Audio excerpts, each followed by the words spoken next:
The reviews are in for the Crown Tundra. Is it any good? Let's talk about it.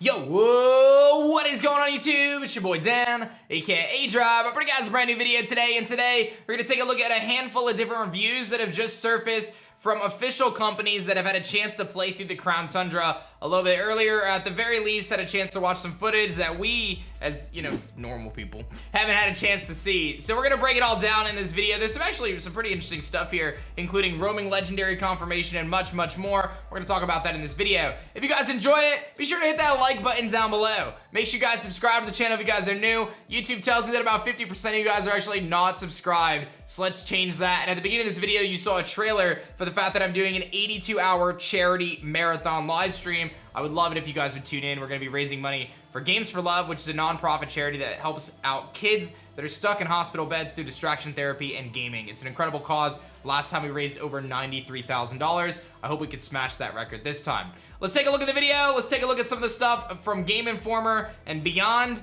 What's going down in the Crown Tundra.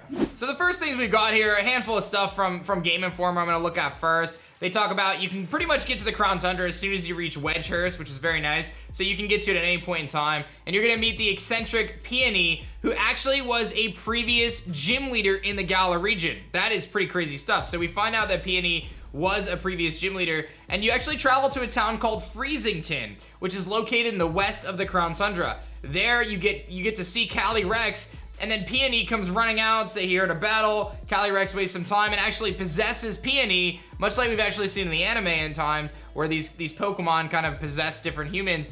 I guess Peony gets possessed by Calyrex, and it kind of explains some stuff about some of the quests. So this is a little bit more, or I should say a lot more story focused than the Isle of Armor was. It then talks about the fact that you get to go do some different footage for the legendary tree of a legendary 3, which is of course revolving around Galarian, Moltres, Zapdos, and Articuno. This does indeed clarify that these Pokemon are roaming Pokemon. They do actually roam in the wild, and you'll have to track them down throughout the Crown Tundra, much like you would track down the legendary trio, the legendary dogs in the Johto region. So we do have roaming legendaries confirmed, and apparently it's not quite as simple as just finding them and running into them.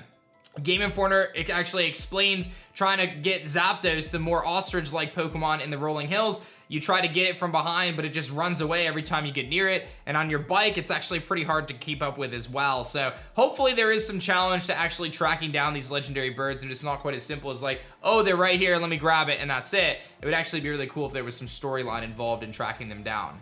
The Game Informer article goes on to talk about a handful of different things like the raid den exploration, and that it's a little bit more of a challenge. If the Pokemon get knocked out, you actually have to start all over, so it's not quite as simple. You get different items like the ability patch through these max raids, which is pretty important. So for those of us who are worried about the accessibility of the ability patch, it does seem as though that they're not going to be limited to just 1 or 2 per player, but rather that we will be able to get them through the raid den exploration. It also talks a little bit about kind of the post-game of the Galarian Star Tournament and how that's gonna work. They talk about how you get to team up with like different characters like Nessa and Milo and stuff like that. No new information there, but does talk about it being more interesting. And overall, the review here is that it is more expansive than the Isle of Armor. Some pretty cool tidbits though regarding the ability patch and how those roaming legendaries are gonna work. Let's take a look at some of these other reviews. So admittedly, after reading VG 24/7, it does seem as though that this is the same footage that the previous reviewer was able to access. So it doesn't seem like there's really anything additional here outside of just kind of their commentary and thoughts. However, there is a more expansive article through GameSpot that details a little bit more about the legendary raid feature and how we're gonna actually get those legendaries. So it says that you're gonna be able to get them through the Dynamax Adventures. You enter through a raid lair, you face a series of Pokemon, and then you ultimately face a legendary. However, you don't get to go with the Pokemon like normal. You do have to use the rental Pokemon, as we knew And this is all through randomly generated rental Pokemon rather than your own collection, as I said, which is pretty crazy. When you defeat the Pokemon along the way, you get to switch the Pokemon out with the different Pokemon that you're gonna find. So kind of choosing your pathway to strategically get something that might be a little bit better for your team or for the legendary at the end is very good. I think having a team that's gonna be good is also important, because if you're with Martin and a Solrock and he gets knocked out 4 times, bro, you gotta start from scratch again. It does seem as though at this point in time, this is really the only way to obtain these various legendaries, and you can only get 1 of each. So at the end of the day, you're really gonna have to make sure you're strategic about getting through these raid dens to ultimately access these various legendary Pokemon. We do also have confirmation through these different reviews that there are gonna be multiple storylines, which is something that has been leaked and discussed quite heavily already at this point. So with these multiple storylines in place, we know that there's going to be one for the legendary birds, and we also know that there's going to be one probably for Calyrex and kind of the story revolving that legendary Pokemon. So it seems as though the Crown Tundra is much more robust. I did read at one point that it was about 4 hours of gameplay, but I felt like the Isle of Armor was about that as well, maybe 3-ish. So we'll have to see what happens with the, with the Crown Tundra. If it is a more robust gameplay experience, it seems as though it definitely will be. I think it's important to note as well that in order to participate in the Galarian Star Tournament, you're going to need to have beaten the main story for Sword and Shield and the Isle of Armor, and I would also make sure that you have the post-game completed as well, because you actually have to beat the post-game to actually finish Isle of Armor, and you'll have to beat Crown Tundra to even get to the Galarian Star Tournament, so that's some pretty interesting information. We also find out that not only are the ability patch a bonus for the Dynamax Adventures, but so are things like Armorite ores, bottle caps, and much more. So it does seem as though the prizes and rewards for these adventures will hopefully be something substantial and worth our time. I also want to address a leak that was presented through Central Pokemon Leaks, who leaked a ton of different information.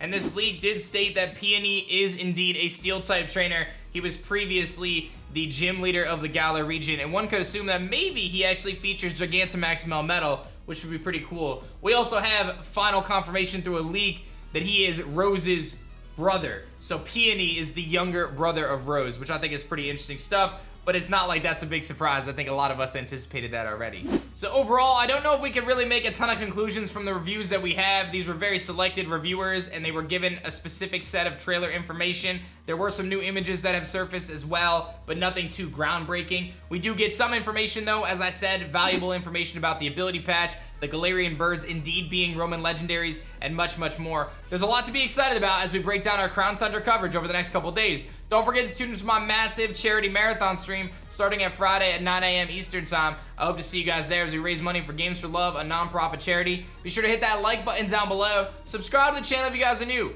Get excited, and I'll see you guys on the next one. Peace. If you enjoyed this video, you should definitely check out this one right here. Otherwise, this video is pretty awesome. Check out both, or your Nintendo Switch is gonna lose its save file.